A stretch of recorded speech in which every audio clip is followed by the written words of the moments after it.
everyone. Hello, hello. I'm Tony. And I'm Tally. And we are the Lazy Book Lovers. This is a podcast of book lovers who procrastinate about reading and have never-ending to-be-read piles. Today's episode is upcoming indie author releases features. It's indie releases, listener editions. So these are ones that listeners have sent in / authors have sent in. Yes, so we got some sent to us. Exciting. If I sound louder, it's because we're in a different setup today and I'm next to the mic, which is she's exciting. not lounging back on the on my cosy bed. getting beaten up by lights. I can turn the lights down if they're bothering you. No, you know you're hanging ones I always somehow knock. You always punch. But it's always when I'm messing around with my hair. You can twiddle your hair to your heart's content today. Before we get cracking into all these things we've got to talk about, I'll do a quick shout out to, we have our July, August, can't remember what month we were in. Buddy Read has gone live. What's the name? My Boss is the Devil. I can't remember the author off the top of my head. But it will be linked in the description wherever you listen. And also will have been posted on the socials by the time you get to this. The link for it has been put up in our Facebook group and our Discord. So if you are not in either of them, run and join. Speaking of which, shout out to our Discord. So if you guys if you're enjoying us and you want to contribute in a small way, we have a Ko-fi subscription, which is just like Patreon, and it does get you access to an exclusive Discord where we're trying to build kind of a book community. Or there is our Facebook group, but yeah, you have either of those options. All right, over to Natalie with the authors. Let's go. So I have 8 today to share. So these have varying degrees of publishing dates. Some of them have been out for quite a while, but a lot of them have like one in the series that's recently come out. But I'm just going to read the first book in the series. So firstly, we have the Midlife Supernatural series, and the first book is called Eastside Hedge Witch, and this is by T.J. Deschamps. So this, I think there's like 4 in this series, and the 4th one has recently come out. Well, this year at least. Honestly, these indie authors work hard. Yeah, they are on it. If you like witches, hidden truths, a tight-knit community of misfits and standing up to bullies, this might be the supernatural tale for you. Miriam Diaz has lived as a typical mundane on Seattle's east side for the past 17 years. She serves on the Parent-Teacher Association, bakes for her daughter's cheer squad, and is an all-around champion stay-at-home mum. Oh, she's doing too much, in my opinion. It's just rude. Making me feel guilty, man. Pretty average and totally boring, Miriam likes it that way. All the better to keep her secrets. When a hellhound shows up on her morning run, her carefully crafted facade of normalcy comes crashing down. She has no choice but to banish the stinky mutt, revealing she is a powerful witch. But wait, there's more. Not only does Miriam face heat from below, a wolf comes sniffing around her spell work. When he shifts into human form, he's none other than her late husband's best friend, Gabriel. Oh. He's also the archangel she's trying to avoid. Things heat up even more. Wait, so he's a wolf shifter and an angel. So this person's basically living your best life. She's a witch. Her late husband's best friend. I wonder if there's going to be a romance. Oh, this is a fantasy romance. Yeah. Oh, wolf and angel. That's a great combination. Yeah. That's a great love interest. I like the sound of that. If it is him. The first book's called Eastside Hedge Witch. Why can't I say hedge? You, isn't it? It's with hedge. Witch after it. I don't know. Thank you. Then 3 times fast. No. Then Eastside Witch Hunt. Then Eastside Morrigan and Eastside Coven. Yeah, so the Eastside Coven came out 25th of June, so very recently. I have no idea what date it was. 2 weeks ago or something. I was just like, oh, that just happened. I was like, no, it is 2 weeks ago. Time isn't real. Yeah, for us, we are in July. I mean, when you listen to this, it'll be July as well. Yeah. So. that sounds fun, actually. Yeah, and that does sound I'm nice. doing a romantasy read-along, so I wonder if this could I'll tick a few of your boxes. be included. Yeah, that sounds fun. We do cover. You've done a cover description. Oh, yeah. Oh, I got a bit excited then. So, So this, if you're new to the indie thing, this is something we do where she just basically tries to describe the cover to me. very poorly. Sort of for you guys. It's never very accurate, but it's just fun. Yeah. It's totally not to try and get you to go and look at the cover. Yeah, we're basically teasing you with shit descriptions. Okay, so the text has swirly whirly bits on it, which Technical term. we love. On Yeah. this podcast. And then it's got it's half, I would say half stock photo, half illustration style. Okay. And it's got like a spell book, a cup, an apple, and a mirror with some green glow in the background. That's what I got, a green glow. Yeah, that was not bad for you. We're doing some good technical things here. And then the rest of the books in the series kind of follow it. They've got different colour glows and different images on it, but they all I bet match they look nicely. Really pretty on your shelf. Yeah. If they are available as paperbacks. I do like it when you can tell a set of books are a series because the covers match, and publishers sort it out. Or when they change it halfway through. Yeah. Oh my god. Like, stop. I mean, it's not halfway through, but Derek Landy changing them at book 15. I'm like, dude, at this point, commit. It's because technically he's finished that, I hasn't he? know. So it's not very. But also, I guess, when was the first one come out? He's been writing these for 2002. yeah, so fair play. He did do 20 years. Yeah, and I guess it comes to a point where the covers probably aren't picking up new readers, so they have to update them. The new covers do look kind of cool. I kind of want them, and that makes me angry. Because it's 15 books. Yeah. So just a little tangent. Reading about this perfect mum, which I'm not. I had a meeting yesterday. You did a really good job. I had a meeting yesterday with this parent support worker. So for those that don't know, I have a very neurospicy household and 2 children. And I had a meeting with a parent support worker, and I went in and she was like, what are you doing so far? And I listed all the things we're doing. Everyone was spoken to. And she was like, you've literally done everything that I could possibly suggest. That doesn't help me. Yeah. I still need help. Yeah. So instead of her giving me suggestions of who to speak to, which is her role, she spent the hour telling me what a fantastic job I'm doing and how our son is so lucky. And I was like, Did you cry? Crying, basically. Yeah. Yeah. I was like, okay, thanks. And she was like, I can't believe that your son has all of this already done for him in year 1. She said, I have parents coming in, their kids are in year 6 and they've not done any of this. Yeah. And she was just like, I am like... But you've been fighting so hard. Yeah. To get him the support he needs. Yeah, she said... Some parents don't fight this hard. She said, I'm so excited that, like, we're starting to get these diagnoses chased so young, because it's, like, the earlier you can get it, the better help you get for your child. Less I was internalised? like, trust me, I was trying for years before they would actually take me on. Yeah. I was like, I've been arguing since he was 2, and they said they wouldn't do anything till he's 5. Yeah, I mean, just the earlier you catch it, less internalised shame there is, less sort of maladaptive coping mechanisms get developed. Yeah, so for a while, he was very much like, I don't have ADHD, like, thinking it was a dirty word. I think possibly it was something from school was said. Yeah. So my partner, who has ADHD, and I have undiagnosed ADHD, we've now started using the term ADHD a lot around the house, like referring to ourselves, and now he uses it as well. So good. Yeah, we're getting there. Like, my other half will be like, oh, I forgot to do that, and he'll be like, why did I forget to do it? Because of my ADHD. So, like, we just, it's fine. Normalise it.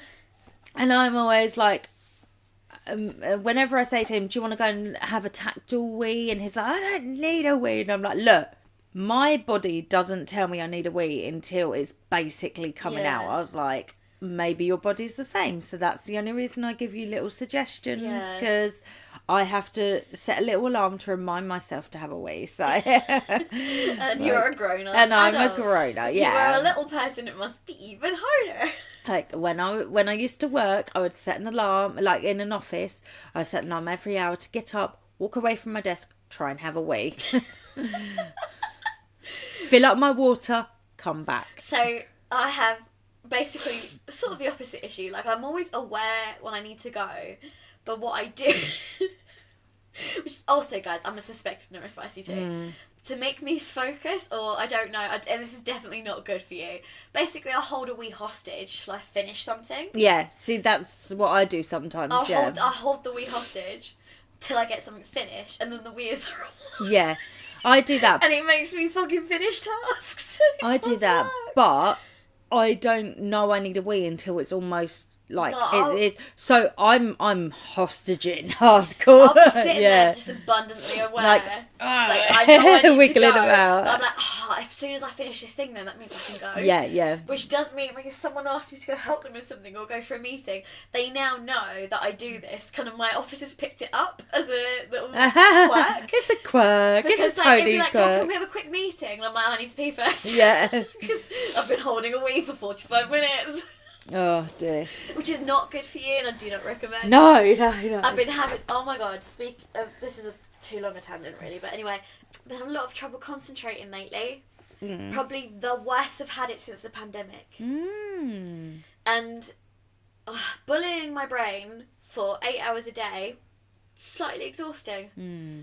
Yesterday was a good day though, so I'm hoping the curse is broken. But I've had 2 or 3 weeks where I just could not. I've been really struggling to focus. Is it the same in office and when you're at home? Doesn't matter where I am. I've been just sitting, working in general. I've been sitting at my desk. I've been comfy. I've had distractions, no distractions. I've had music, audiobooks, all of my tricks. Not working. Not a single one was working, and I was getting so frustrated because I was. Well, you get really angry with yourself, don't you? It was just like, why? And then yesterday, I did a task that I've been trying to do for 2 weeks.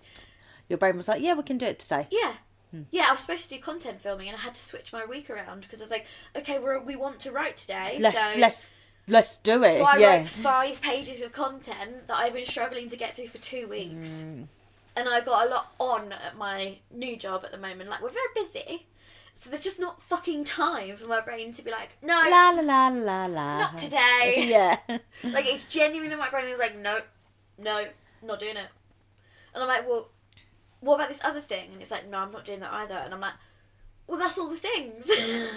Yesterday, I literally zoned out of my entire family and did 2.5 hours work. Yeah. And I afterwards was like, I've done a whole week's worth of work. Yeah. I'm so excited right now. Yeah.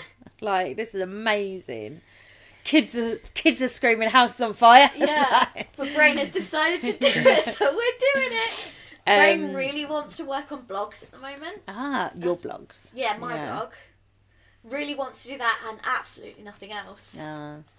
Which is just super not helpful. ideal, yeah. Yeah. Anyway, back to the indie office. So, it's part of our brand, sort of.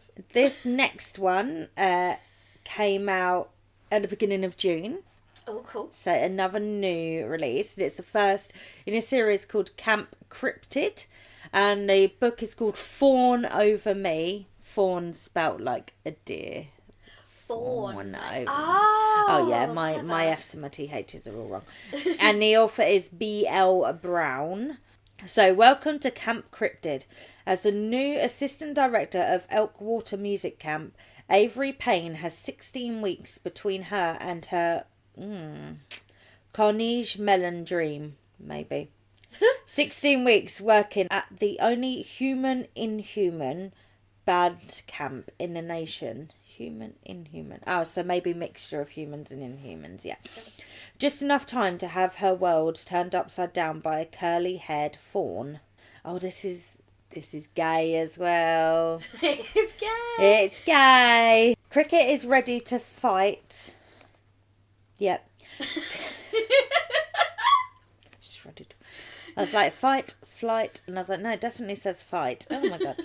Cricket is ready to fight for her woodland home against the Georgia men who will buy it out from under her. Is this the same book yet? In search of her cousin, the only faun to have integrated with the broader human world, Cricket finds herself stranded at Elkwater Music Camp. The roads are closed, her cousin is gone, and a red-headed assistant director can't seem to leave her alone. When a mysterious and violent monster threatens the camp, Cricket and Avery band together, discovering the truth behind the land grabs in Greenbank and their undeniable attraction to each other. It's gay. It's gay. Is it Shifter or she's just a faun? She is just a faun. So the cover has the two characters. They're really cute. So she's like a little faun girl, and the other lady is like a little human girl. A certain style that I can't name, so it's so unhelpful. Keep thinking. It's like Minecraft font at the top, isn't it? I wouldn't say so. No. All right. My poor battered brain. We'll circle round. So it says over here that this is book 1 in the Camp Cryptid series. Each book will take place in and around Elkwater Music Camp and feature different relationships among the staff of the camp and the surrounding hills. That sounds adorable. That one time I love camp. Supernatural band camp. I love that this came out in Pride Month as well. At the probably month. intentional. Yeah. Or if not, your Good job. accents are very clever marketing. Romantasy. Maybe it could go on my list. Good job. To be fair, the post that I posted in the book club that I'm part of on Facebook, I think that might be a fantasy romance. Ah. So that might be why we've got a few. So we're getting a lot, because leaning that way. yeah. They're like, oh, romantic. We've just solved the mystery. Yeah, we solved the mystery. I can't remember the name of that book group is because I joined a few. Yeah, so Tony put a post in a book group. Well, so it was an author that was like, does anyone group. know ways to promote my book? And I was like, hey, we're a small podcast, but you can always submit it here. And then we got a couple off the back of that, so which was kind of nice. Right. So next on my list, Justin. Justin Bourne sent him book 3 in his trilogy, but on Storygraph I've only got book 1, so I apologise. I'm only going to talk about book 1. We just tend to use Storygraph as our home base for a lot of our information. Yeah, I will, if I remember, I will add your other books to Storygraph. But for now, we're just going to talk about book 1. Right, so this is the 1,000 Scars for You series, and the first book is Beauty is a Blade. Oh, this already sounds promising. Yeah. So the first book came out in 2020, and the third book came out this year, so these indie authors are out here doing the work. bloody doing it, yeah. That was someone who decided to use the pandemic for good, I feel like, to write a book, unlike me, who ate lots of food. But we got a trampoline, and I taught my son the skills I learned at a trampoline camp. Nice. So good use of your time. I think I did well. There is no force more compelling on Earth or in the parallel realms than forbidden love. It beguiles and inevitably self-fulfills. It finds a way, right or wrong.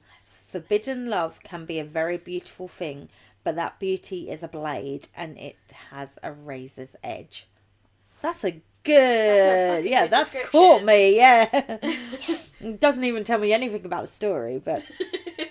Impossibly, love blooms amidst a savage gender war that has raged for millions of years within a parallel realm. The Pentavi Shapeshifters, an all-female clan, and the Centaveretti... We forgot to do the disclaimer. I can't pronounce words. Sorcerers, and all male clan were sworn enemies, divided and forced to fight by their insatiable and conspiratory elders. Shouldn't it be conspiratorial? Potentially. Or maybe I'm just misreading it. They were forbidden to procreate, but made ageless by magic. The two genders were only vulnerable to death during battle, and battle was all they knew. Interesting.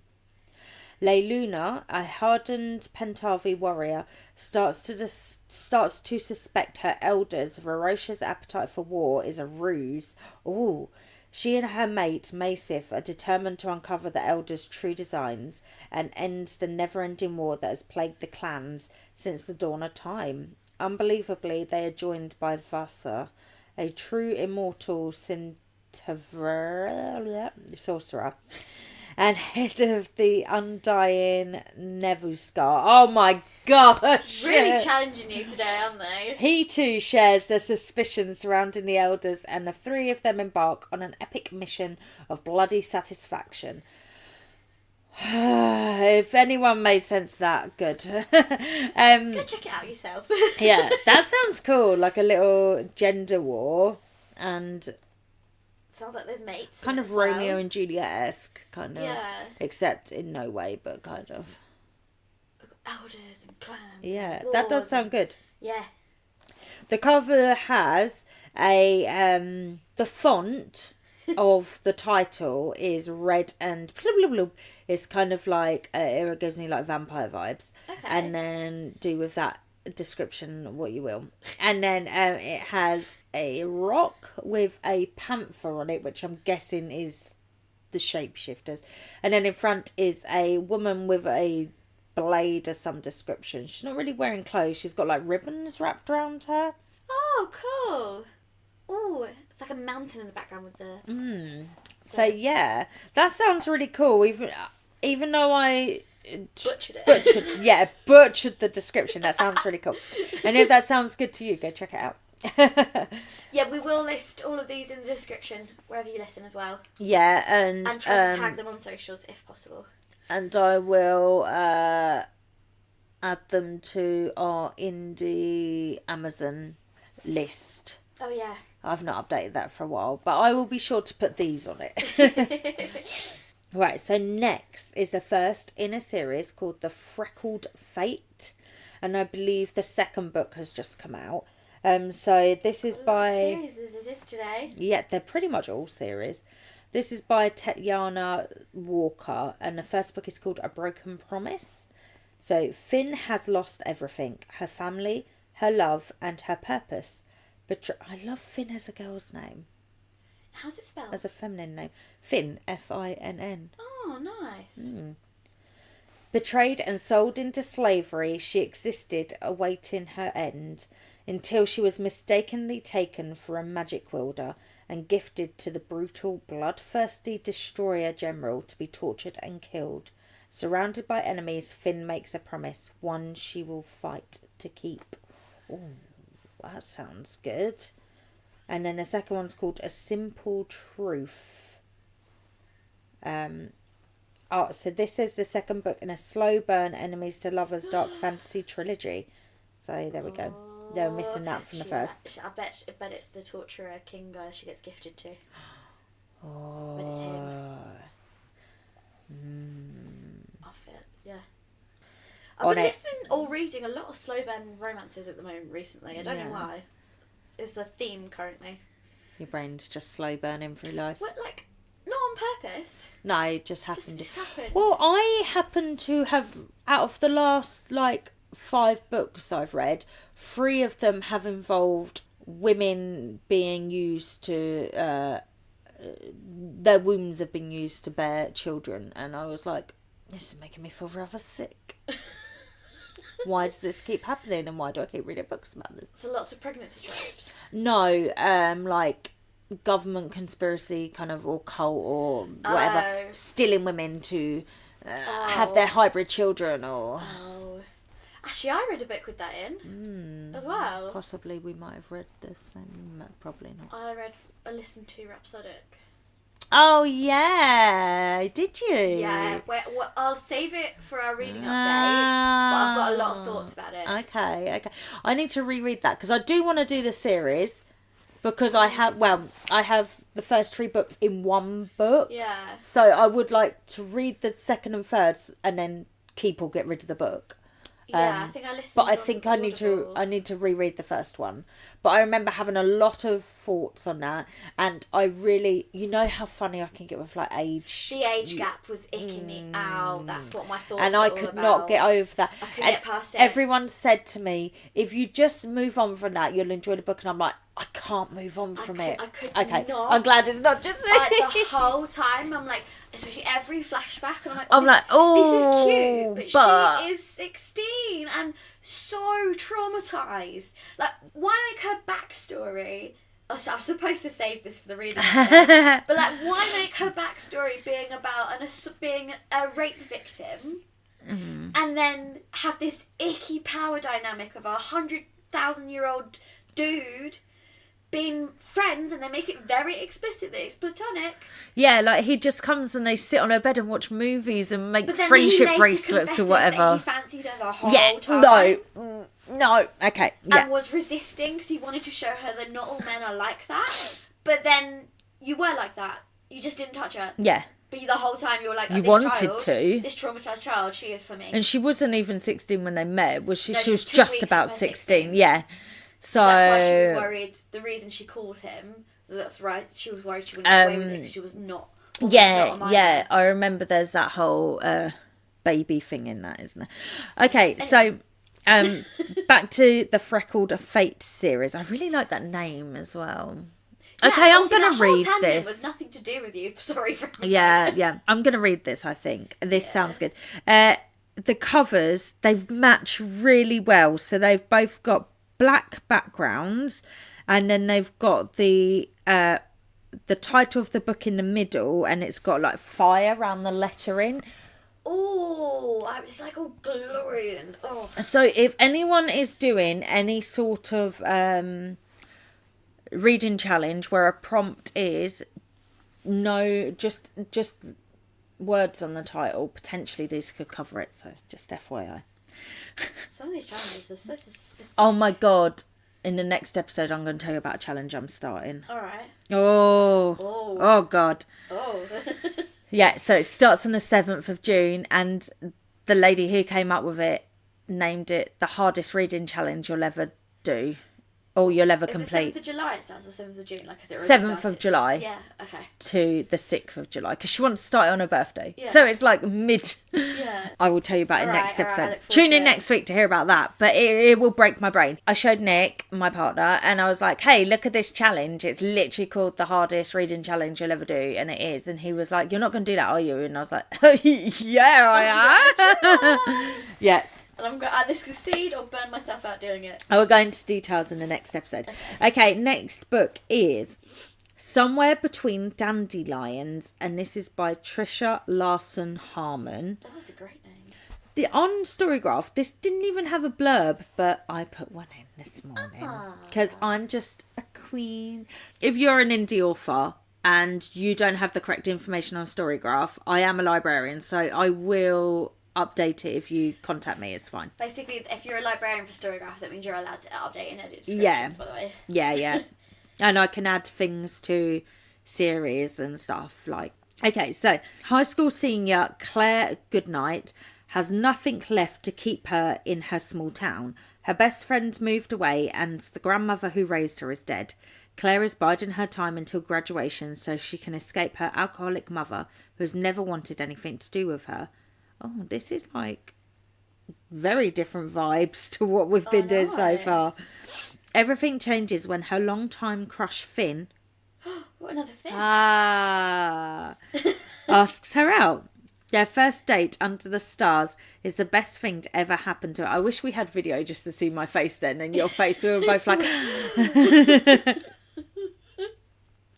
So easily pleased. Yeah. Their first date under the stars is the best thing to ever happen to her. Maybe her wishes are worthy after all. Yet tragedy strikes when Finn suddenly dies. Oh, shit. What the fuck? Escalated. And Claire is left alone once more. But when Finn magically appears as a ghost who only Claire can see, she gets a second chance at love and they begin their romance again in secret. Ghosty romance. I feel like you gave far too much away in that description. No, I'm joking. So the cover has the like silhouette of a girl looking away from like the cover, looking into the distance, and there's like a faded silhouette of a guy looking at her, like ghosty silhouette. Oh, and it's almost like sunset colours behind them. Oh, I It's like a very that. pretty cover. Yeah. I wonder what the dandelions have got to do with it. I think it's mentioned. Maybe. Well, presumably. Maybe they go to a field of dandelions when they look at the stars. It's very Twilight-esque. I like it. I was Reclaim it. I was talking about Twilight this morning because in the in this challenge, their very hard challenge, one of the things is to read a book and then read an adaptation, like a retelling of it or whatever. Yeah. And someone was saying, does anyone know any retellings of Rebecca? And then they're like, actually, I don't think Rebecca is a classic. And I was like, I'm sure Rebecca is a classic. So then we were looking up the definition of what makes a classic, and it's quite ambiguous. Yeah. And I was like, to be fair, things like Hunger Games and Twilight are going to be classics. Like, I think it's very ambiguous. If you want to say Rebecca's a classic, then it is, and I would say it is because it's still being read and talked about now. Yeah. And then I was like, I love that in 50 years or whatever, there's going to be kids in school trying to understand the whole Team Edward, Team Jacob thing. Like, I mean, by the time I left university, the Harry Potter phenomenon of what that did to the world of literature was being studied. Yeah, I can imagine. Not that we want to talk about you-know-who. Oh, we could talk about how amazing David Tennant is. Yeah. There's someone on... I only believe... a slight mention of the political situation in the UK. Oh, that he could end. Because we could go for it. Yeah, we want to keep this under an hour. We want to keep it light. But there's someone on TikTok who's been doing sketches where it's like, basically, what have you done now, Tories? And like Labour. And it's like someone acting out like basically like these skits where it's like Tories and Labour are like these petulant children. And he's like, no, it wasn't us, it was Labour. And it was like, what did you do? And it was like, we said we'd talk to J.K. Rowling. And he's like, why? Why would you do that? And then Tories pipe up and he's like, you're no better. Look. Let's not get into it. We're not going to get into it, but they are one in the same, just wearing different colours. Right. Yeah. Noor and Amjad, apologies, sent us 2 books. So one's a series and one's a standalone. So let's just talk about them. So the first one, which is a standalone, is called A Dash of Serotonin, A Pinch of Dopamine. And this is a poetry/essay collection. Oh, interesting. So you could be in a bookshop on one page and in the mind of a hopeless romantic on the next. You could be feeling the grass under your feet and flip into a castle in under a second. How about you live over 100 years in one book? How about you open on any page and let a few words bring you a surge of emotions? How about a dash of serotonin and a pinch of dopamine? This book is a collection of short pieces of poetry, imagery, fantasy fiction and observations. Author illustrated images accompany the written work. It is 168 themes full and can be read from any page. That sounds interesting. That sounds different. Yeah. Than usually gets submitted. The cover is red and it has like white little pencil sketches of some small little icons that I guess relate to stories in it or whatever. Yeah, that sounds cute. I might check that out. That sounds quite interesting. I might check that out. I might give it a go. And then the next one is the first in the Stones of Lodrusia series. I think there's another one out, but it wasn't on Storygraph. But the first one is called The Unfolding, a Scatter Plot. Well, that's like a data science term. Scatter plots. Oh, okay, thank Why you. you don't know what it is. Yeah, I was like, Scientists use them a lot. I don't understand them. For context, my last job in marketing was for a scientific company. Oh, yeah, There was a lot of me cutting out scatter plots and putting them places and being like, this tells you insert line from the scientist here. Copy and paste. I don't really understand them, but they're a thing. Confronted with the horrifying realisation that their master mage is on death row, a group of defenders embark on a deadly journey to save him. Labelled as the Traitors of the State, and with a bounty on their heads, they must stand against an unworthy ruler and the very citizens they are trying to protect, all while guarding a map of gateways between worlds and their key. On this fantastical journey, one of the defenders, Farhan, is on a path to lock himself in an unknown world, destined by fate but against his will. Ooh. This has nothing to do with the kind of scatterplot I was talking about there. No, that sounds really interesting. But that sounds very cool. It's a bit found family vibes. So, it says it's a YA as well. Interesting. So, the cover it's like an underwater scene with a little silhouette of a mermaid swimming down. And then it has like a icon there that I'm going to assume probably links to the different books together or something. But the Little Mermaid looks cute. Oh, and it's, like a symbol behind it. Yeah. It does look like they're swimming down into water, almost. Like, that does sound quite good. Okay.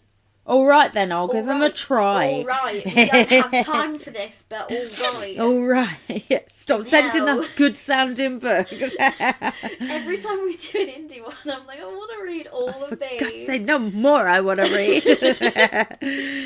Okay, next is the first in a series called Forsaken Legacies series. I can already tell, by the way. Yeah, looking at the cover, I know you want to read this.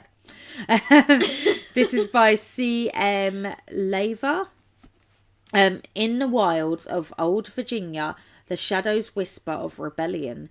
The air may be heavy with discontent, but Maya... I've read a few books with that. I don't know if it's Maya. It's Maia, but I always read it as Maya in all the books I read. So, but that name's been in quite a few books recently. Has it? Interesting. Maya Avalos only feels the burn of whiskey as she grieves her mother over another glass. One night, a rebel approaches her to finish the fight her father started against Portico, the tyrannical law and order of the land.